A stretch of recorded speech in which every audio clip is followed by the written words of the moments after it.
नमस्कार साथियों, एक बार फिर से आप सभी का बहुत बहुत स्वागत है लोधाई क्लासेस के बीए प्लेटफॉर्म पर। बीए फर्स्ट ईयर में भारतीय अर्थव्यवस्था इंडियन इकोनॉमी वाले सब्जेक्ट के अंतर्गत आज फिर हम कुछ महत्वपूर्ण क्वेश्चन आंसरों पर चर्चा करेंगे।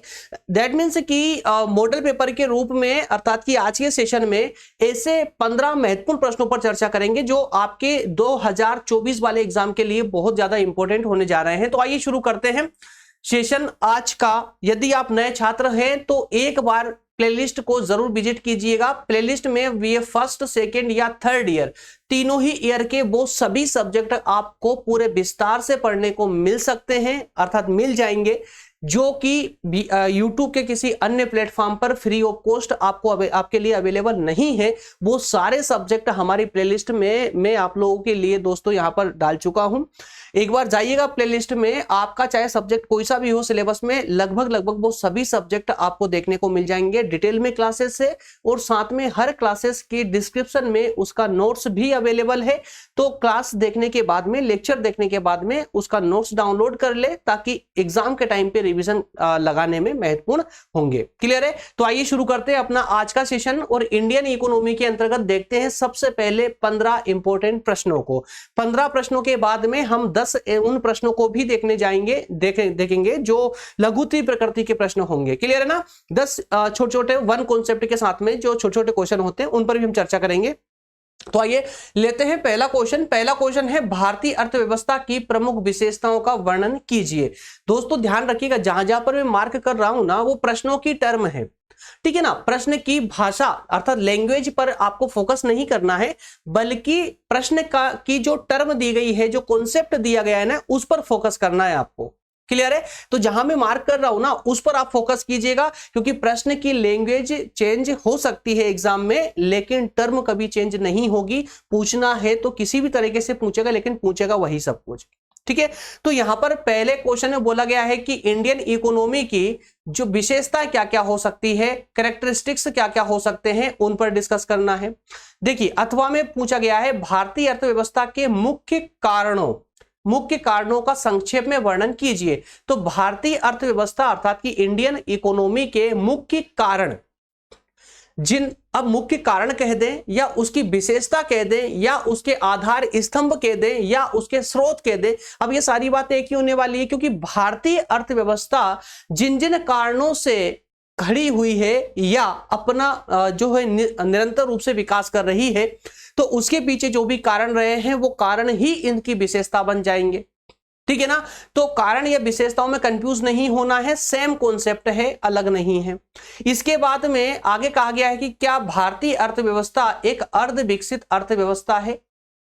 डिस्कस कीजिए। अर्ध विकसित अर्थव्यवस्था है, डिस्कस कीजिए। ठीक है ना? तो ये यहां पर आपको अपने विचार रखने हैं और कुछ विचार यहां पर आपको इसके आंसर में भी देखने को मिलेंगे। अगला है इसी के अथवा में कि क्या भारत एक अर्ध विकसित देश है? समझाइए। क्वेश्चन समझ आ रहा है ना? तो यहां पर मेन विशेष रूप से यहां पर आपसे विशेषताएं पूछी गई है। विशेषताओं के बाद में क्या पूछा गया है? आपसे आपकी राय पूछी गई है कि क्या भारतीय अर्थव्यवस्था एक अर्ध विकसित अर्थव्यवस्था है या फिर क्या भारत एक अर्ध विकसित देश है? समझाइए। क्लियर है? तो ये दो कॉन्सेप्ट यहां पर आपसे पूछे गए हैं। इनका आंसर भी कैसे लेना है, आपको इसका आंसर भी बताने वाला हूं मैं। निश्चित रहे आप लोग, कैसे इनके आंसर मिलेंगे आपको वही बताऊंगा। चलिए, अगला प्रश्न है, प्राकृतिक संसाधन क्या है? प्राकृतिक संसाधन क्या है? नेचुरल रिसोर्सेस क्या होती है? नेचुरल रिसोर्सेस क्या होती है? भारत में प्राकृतिक संसाधनों की क्या स्थिति है? विवेचना कीजिए। ठीक है ना? अथवा में है, भारत के प्राकृतिक संसाधन विशाल है, अर्थात कि बहुत ज्यादा है, बड़े हैं। आवश्यकता है उनके संरक्षण, विकास एवं उपयोग की। कहने का अर्थ है कि भारत में प्राकृतिक संसाधन प्रचुर मात्रा में है, उनकी सिर्फ आवश्यकता यह है कि हम उनका ठीक से संरक्षण नहीं कर पा रहे हैं, हम ठीक से उनका विकास नहीं कर पा रहे हैं और हम उनका ठीक से उपयोग नहीं कर पा रहे हैं। उपयोग के नाम पर हम उसका शोषण कर रहे हैं।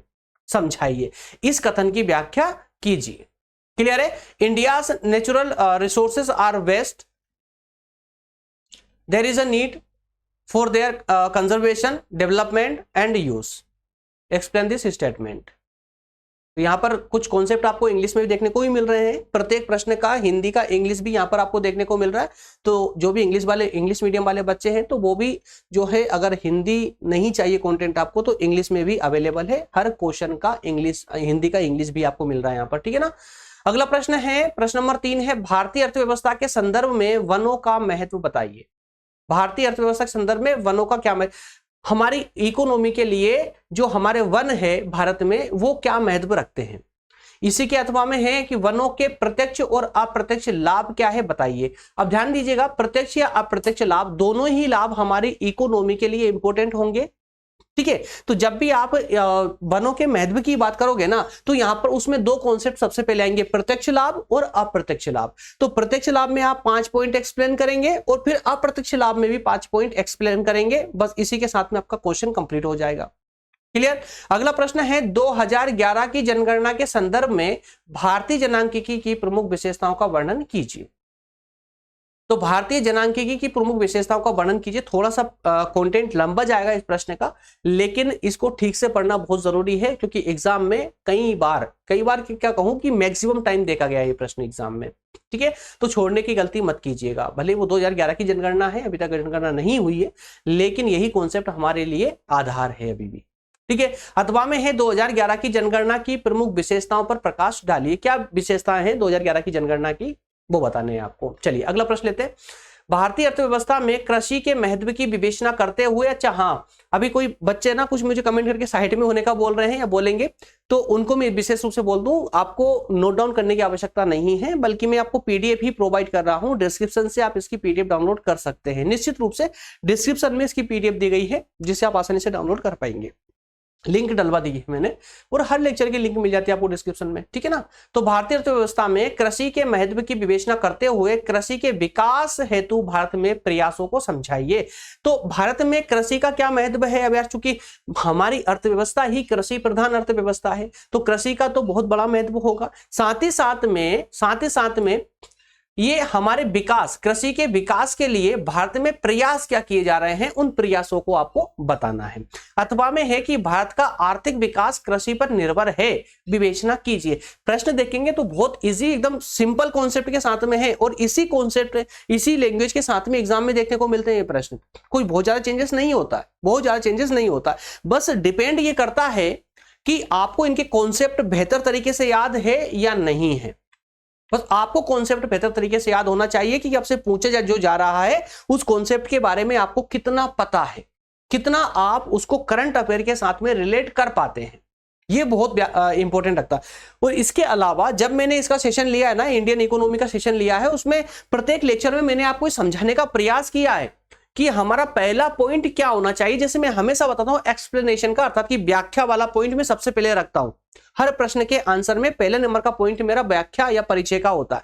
व्याख्या में ही आपको अपना हुनर दिखाना होता है कि जो भी कंटेंट आपसे पूछा गया है उसको आप करंट अफेयर के साथ में रिलेट करके, अगर आपने व्याख्या की जो 10-15 लाइन की व्याख्या होती है ना, उसके साथ अगर रिलेट कर दिया करंट अफेयर के साथ में, यकीन मानिए आप उम्मीद भी नहीं कर सकते हो इतने प्यारे नंबर आपको मिल सकते हैं। चलिए अगला प्रश्न है, भारत में छोटे आकार की कृषि जोतों के कारण बताइए। छोटे आकार की कृषि, इसके कारण बताना है आपको, ठीक है। कारण इजी कॉन्सेप्ट है, इजी कारण है। जितने भी कारण, जैसे कि जो भी भूमि का विखंडन करने में जो कारण रहे हैं हमारे सामने, वो सब बताना है आपको, ठीक है। और इस संदर्भ में बताएं कि क्या आप कृषि भूमि की अधिकतम सीमा निर्धारित करना चाहेंगे। कृषि भूमि की अधिकतम सीमा निर्धारित करना चाहेंगे, तो एग्जैक्टली यस, ठीक है। तो इसी के माध्यम से आपका कॉन्सेप्ट आगे बढ़ जाएगा, ठीक है। अथवा में पूछा गया है कि खेतों के उपविभाजन एवं उपखंडन के कारणों तथा दुष्परिणामों पर प्रकाश डालिए। इस बुराई को रोकने के लिए क्या उपाय किए जा रहे हैं, समझाइए। अब यार इनमें ऐसा कोई टर्म नहीं है जो मैंने पढ़ाई ना हो, शायद लगभग सब कुछ मैं पूरे डिटेल में पढ़ा चुका हूं आप लोगों को, तो मुझे तो बहुत इजी लग रहा है क्योंकि मैं पढ़ा चुका हूं। और जिन बच्चों ने मेरी क्लासेस ली होगी ना, उनको भी ये सब कुछ इजी कॉन्सेप्ट लग रहे हैं, सब कुछ इजी लग रहे हैं। इवन हरित क्रांति अगर आपने लेक्चर देखा होगा तो आप खुद कहेंगे कि हाँ सर बहुत लंबा लेक्चर इस पर भी लिया। हरित क्रांति पर भी लगभग 45 मिनट से भी बड़ा लेक्चर है हरित क्रांति पर, जो पूरे विस्तार से समझाया आप लोगों को। तो इतना विस्तार से समझने के बाद तो कोई डाउट बचता ही नहीं है। भारतीय अर्थव्यवस्था पर इसके प्रभाव क्या है, क्या प्रभाव हुए हैं ये समझाना है। तो हरित क्रांति क्या है और इसके प्रभाव क्या है, इंडियन इकोनॉमी पर क्या प्रभाव रहे हैं। इसके अलावा हरित क्रांति किसे कहते हैं, इसके प्रभाव या लाभ या फिर असफलताएं या दोष बताइए। तो यहां पर सफलताएं और असफलताएं मतलब लाभ और हानि, लाभ और दोष दोनों बताने हैं आपको। अगला नेक्स्ट प्रश्न है, प्रश्न नंबर 8 है, भारत की वर्तमान औद्योगिक नीति 1991 की विशेषताएं बताइए। जो हमारी इंडस्ट्रियल पॉलिसी है 1991 वाली, इंडस्ट्रियल पॉलिसी 1991, उसके आपको फीचर्स बताने हैं, उसकी विशेषताएं बतानी है। देश के तीव्र विकास के लिए या देश के तीव्र विकास में ये कहां तक सफल रही है। जो हमारी इंडस्ट्रियल पॉलिसी रही है 1991 वाली, ये देश का तीव्र विकास करने में सफल कहां तक सफल रही है, कितनी सफल हुई है। अथवा में है, भारत की औद्योगिक नीति 1991 की प्रमुख बातें बताइए और समीक्षा कीजिए। समीक्षा दैट मीन्स कि उसका जो है मूल्यांकन करना होता है। तो विशेषताओं को बताने के बाद में उसका मूल्यांकन करना है कि उसमें कमियां कौन कौन सी रही है। क्लियर है। अगला प्रश्न लेते हैं, प्रश्न नंबर 9 है, भारत में सार्वजनिक उपक्रमों के पनपने या विकसित होने के पीछे क्या कारण है। सार्वजनिक उपक्रम, तो भारत में जो सार्वजनिक उपक्रम कार्य कर रहे हैं वो विकसित क्यों हुए हैं, उसके पीछे के कारण बताना है। इसके अलावा समुचित उदाहरण द्वारा अपने उत्तर की पुष्टि कीजिए। अथवा में दिया गया है, भारत के औद्योगिक विकास में राज्य के योगदान के क्या कारण हैं, 100 उदाहरण समझाइए राज्य के योगदान के कारण। ठीक है ना, औद्योगिक विकास के पीछे राज्य ने क्या योगदान दिया है या राज्य सरकार क्या योगदान देती है, उदाहरण के साथ में आपको बताना है। किसी भी राज्य की गवर्नमेंट के द्वारा जो सपोर्ट किया गया उस उदाहरण को ले लेंगे आप, तो आपका काम हो जाएगा। जिस स्टेट से भी आप हो उस स्टेट का एग्जांपल ले लीजिए आप। चलिए अगला प्रश्न है, भारत में ऊर्जा के साधन कौन से हैं। ऊर्जा के साधन बताना है, जो कि आप 8th क्लास से, आई थिंक 8th क्लास से पढ़ते आ रहे हैं, ऊर्जा के साधन। ठीक है, भारत में इनके महत्व का वर्णन कीजिए, सिंपल है। अथवा में है, भारत में शक्ति के विभिन्न साधनों का सापेक्षिक महत्व बताइए। भारत में शक्ति के साधनों का महत्व क्या है, सापेक्षिक महत्व क्या है। अथवा में पूछा जा सकता है कि टिप्पणी करने को कहा जा सकता है, कोयला, पेट्रोलियम, अणुशक्ति, जल विद्युत, ये सब के सब क्या है, ये ऊर्जा के साधन है और इनके पर आपको टिप्पणी करना है। क्लियर। प्रश्न नंबर 11 है, भारत के आयात में कौन कौन सी वस्तुएं सम्मिलित है, मतलब भारत विदेशों से कौन कौन सी वस्तुओं का आयात करता है। अथवा में है, योजना काल में भारत के आयात व्यापार की विशेषताओं का वर्णन कीजिए, या फिर आयात प्रतिस्थापना क्या है, भारत में इसकी आवश्यकता और प्रगति का विवेचन कीजिए। ठीक है, हर एक कॉन्सेप्ट पर अलग अलग टर्म दी गई है आपको, ये भी याद रखिएगा। प्रश्न में देखिए, जो यहां अथवा में प्रश्न देखने को मिल रहे हैं ना, ये प्रश्न में सेम कॉन्सेप्ट नहीं है। एक प्रश्न में कोई एक कॉन्सेप्ट पूछ लिया गया है, अथवा वाले में कॉन्सेप्ट थोड़ा चेंज कर दिया गया है। तो इसके माध्यम से क्या हो रहा है कि आप एक ही टर्म, जो मेन मुख्य टर्म है आपकी, जो मुख्य प्रश्न है आपका, उस प्रश्न के 2 या 3 टर्म कम से कम आपसे अथवा के माध्यम से पूछ लिए गए, ताकि आपका प्रश्न पूरी तरह से रेडी हो जाए, पूरी तरह कंप्लीट हो जाए, और एग्जाम में फिर चाहे वो कोई सी भी टर्म पूछ ले, कोई सी भी टर्मिनोलॉजी पूछ लेगा, आप इजीली उसको बता पाएंगे, कोई सी भी कॉन्सेप्ट होगा। ठीक है, प्रश्न नंबर 12 है, भुगतान शेष। भुगतान शेष या भुगतान संतुलन, इससे क्या समझते हैं, व्यापार शेष और भुगतान संतुलन में क्या डिफरेंस है बताइए। प्रश्न नंबर 13 है, प्रत्यक्ष विदेशी विनियोग। प्रत्यक्ष विदेशी विनियोग क्या होता है, भारत में इसकी क्या आवश्यकता है, विदेशी विनियोग नीति की विवेचना कीजिए। ठीक है, तो प्रत्यक्ष विदेशी विनियोग क्या होता है, पहला कॉन्सेप्ट। दूसरा है इसकी भारत में आवश्यकता, तीसरा कॉन्सेप्ट है। इसके बाद में तीसरा कॉन्सेप्ट है, माफ कीजिएगा, विदेशी विनियोग नीति क्या होती है, इसके बारे में भी आपको यहां समझाना है। अथवा में पूछा गया है, विदेशी पूंजी की आवश्यकता एवं हानियों की विवेचना कीजिए, विदेशी पूंजी के प्रति भारत सरकार की नीति को समझाइए। तो विदेशी पूंजी भारत में क्या भूमिका निभाती है, क्यों आवश्यक है और क्या इसकी हानि हो सकती है, ये सारी बातें आपको इस प्रश्न के माध्यम से बताना होगा। इसके अलावा भारत सरकार की क्या नीति रही है विदेशी पूंजी को लेकर के, ये भी आपको इस प्रश्न के अंतर्गत समझाना होगा। प्रश्न नंबर 14 है, भारत में नीति आयोग की अवधारणा को समझाइए। नीति आयोग की अवधारणा को समझाइए अथवा भारत में नीति आयोग के उद्देश्य एवं संगठन की विवेचना कीजिए। सिंपल सा कॉन्सेप्ट है, क्लियर है। नीति आयोग के बारे में कंप्लीट पढ़ करके जाना है आपको। प्रश्न नंबर आखिरी प्रश्न है 15वां प्रश्न नंबर 15 है, भारत में बेरोजगारी की समस्या विद्यमान है, इसके कारणों की समीक्षा कीजिए तथा समस्या के समाधान सुझाइए। क्लियर है। तो बेरोजगारी की समस्या के बारे में बताना है भारत में, इस बेरोजगारी के पीछे कारण क्या है और इन कारणों क्या कहें कि इस बेरोजगारी की समस्या को या बेरोजगारी को कैसे समाप्त किया जा सकता है, आप अपने सुझाव यहां पर रखेंगे। अथवा में है, भारत में बेरोजगारी के कारण बताएं, सरकार द्वारा इस समस्या को सुलझाने के लिए कौन कौन से कदम उठाए गए हैं, उन कदमों की आलोचनात्मक व्याख्या करते हुए प्रश्न कंप्लीट करेंगे आप। बेरोजगारी के कारण, उसके बाद में सरकार इस बेरोजगारी को खत्म करने के लिए कौन कौन से प्रयास कर रही है और सरकार जो प्रयास कर रही है उन प्रयासों में कमी क्या है, उस कमी को भी बताना है आपको। क्लियर। तो इसके साथ में आपके ये 15 प्रश्न कंप्लीट होते हैं। इसके बाद हम बात करने वाले हैं 10 उन महत्वपूर्ण लघुत्तरी प्रकृति के प्रश्नों की जिनमें सिर्फ एक टर्म आपसे पूछी जाती है, एक कॉन्सेप्ट मात्र पूछा जाता है, जो किसी में 3 नंबर या 5 नंबर का प्रश्न ये देखने को आपसे मिलता है एग्जाम में। तो इन 10 प्रश्नों की भी आप लोग तैयारी करेंगे। देखिए, यदि आपके एग्जाम अभी कल परसों में होने वाले हैं तो मैं कहूंगा कि आप सिर्फ 15 प्रश्नों की तैयारी कीजिए, सिर्फ 15 प्रश्नों की। और यदि एग्जाम में अभी समय है, हफ्ते भर का या 15 दिन का टाइम है ना, तो आप लोगों के 10 प्रश्नों को भी पढ़ के जाना चाहिए, अच्छे से पढ़ना चाहिए। ठीक है। तो इन 10 प्रश्नों की तैयारी आपको करनी चाहिए। पहला प्रश्न है, भारत में जनाधिक्य क्या है? जनाधिक्य क्या होता है इसको आपको बताना है। ओवर पॉपुलेशन क्या होती है ये समझाना है।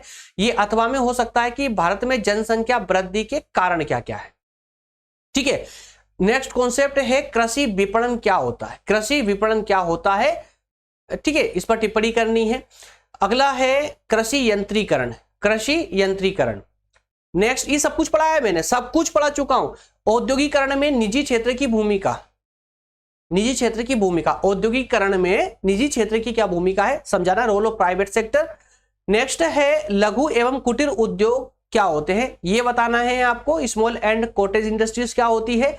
नेक्स्ट है स्टार्टअप इंडिया, स्टार्टअप इंडिया क्या है समझाइए। या भारत में निर्माण अर्थात कि मेक इन इंडिया क्या है इसको समझाना है। नेक्स्ट कॉन्सेप्ट है आपका आर्थिक नियोजन, आर्थिक नियोजन क्या है। इसके अलावा है क्वेश्चन नंबर 9 में नहीं मिलेगा, निर्धनता की अवधारणा मतलब निर्धनता क्या है समझाना है। इसके अलावा लास्ट कॉन्सेप्ट है भारत में क्षेत्रीय विषमता, भारत में क्षेत्रीय विषमता क्या है और इसके पीछे क्या कारण है ये समझाना है। तो ये 10 कॉन्सेप्ट में एक्स्ट्रा दे करके जा रहा हूं आपको। इन 10 कॉन्सेप्ट को भी आपको अच्छे से पढ़ के एग्जाम में जाना है। सबसे पहले अब आप क्या करोगे, डिस्क्रिप्शन में जाओगे और वहां से इस सेशन का पीडीएफ डाउनलोड करोगे। अब बता दो कि आपको आंसर कैसे मिलेगा इसका। दोस्तों देखिए, यदि आपके एग्जाम बिल्कुल कल परसों में ही होने वाला है तो मैं माफी चाहूंगा, मैं इसकी आंसर शीट अभी प्रोवाइड नहीं कर पाऊंगा क्योंकि आंसर शीट बनाने में बहुत लंबा टाइम लगता है।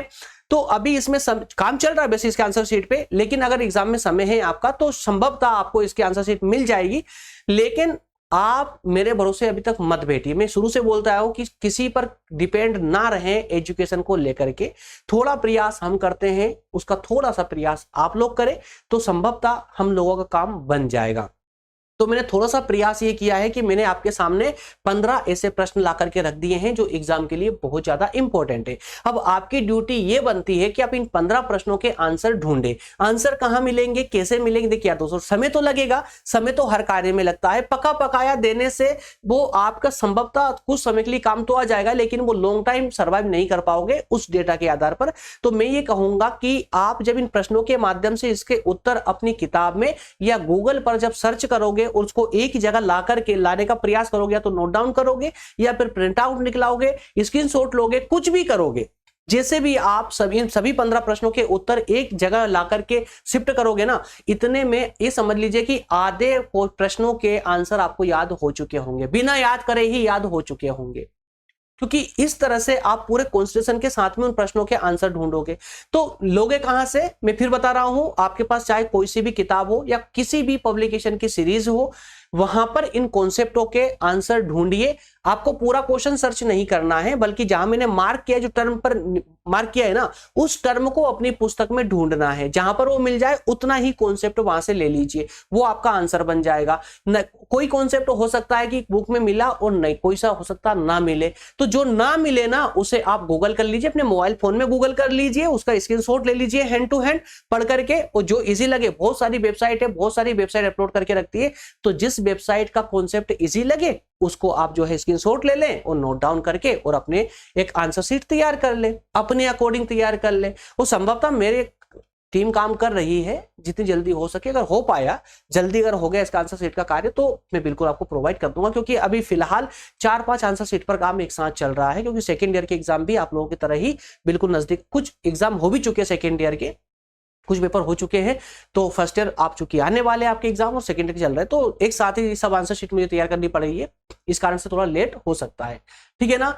तो कैसे आप आंसर शीट, सबसे पहले इसकी क्वेश्चन पेपर की जो शीट है वो आप डाउनलोड करोगे, डिस्क्रिप्शन में जाकर के दे दी गई है, डाल दी गई है डिस्क्रिप्शन में, यहां से आप लोग डाउनलोड कर ले और उसके तुरंत बाद में आप इसके आंसर ढूंढना प्रारंभ कर दे। क्लियर है? ओके फ्रेंड्स, मिलेंगे अगले सेशन में, तब तक आप सभी का बहुत धन्यवाद। Thank you so much.